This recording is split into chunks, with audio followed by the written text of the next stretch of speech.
एक ऐसा नाम जो दुनिया भर की खुफिया एजेंसियों के लिए आतंक का दूसरा नाम बन चुका था।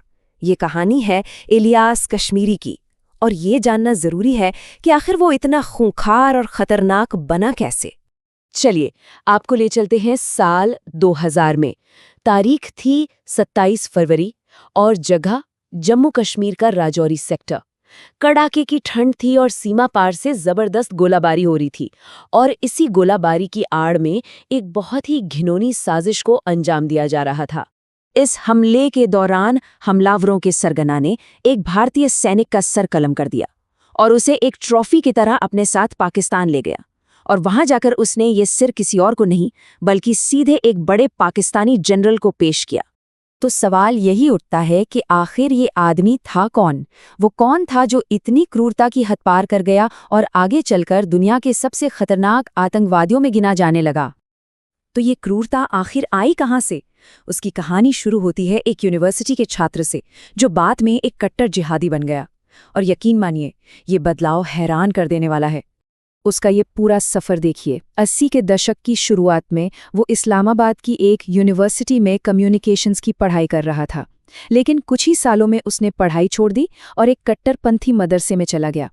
इसके बाद उसे पाकिस्तान की एलीट एसएसजी कमांडो फोर्स ने ट्रेनिंग दी और 1991 तक वो हरकतुल जिहाद अल इस्लामी यानी हुजी का कमांडर बन चुका था। लेकिन कहानी सिर्फ इतनी नहीं है। शुरुआती दिनों में इलियास कश्मीरी सिर्फ एक आतंकवादी नहीं था। असल में वो पाकिस्तानी सरकार और उसकी खुफिया एजेंसी आईएसआई के लिए एक बहुत बड़ा एसेट था, एक बेशकीमती हथियार। आईएसआई के लिए वो एक तुरुप का इक्का था।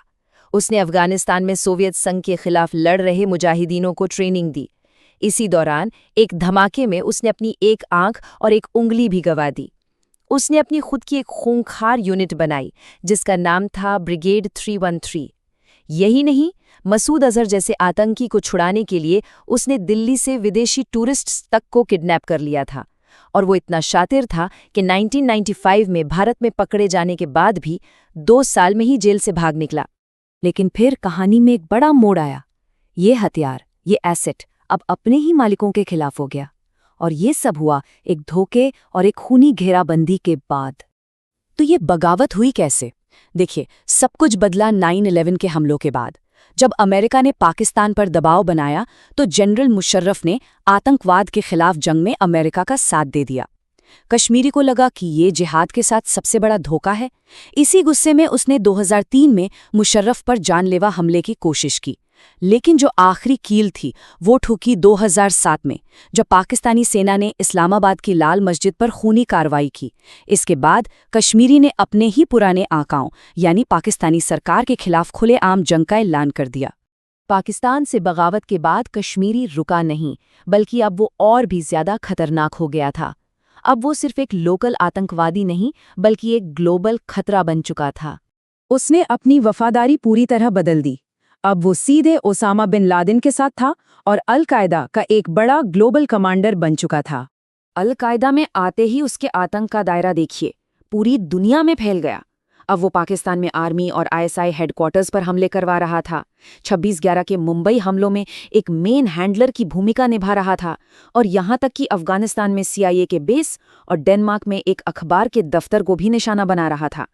उसकी क्रूरता का अंदाज़ा लगाना है तो उसके अपने शब्दों को सुनिए।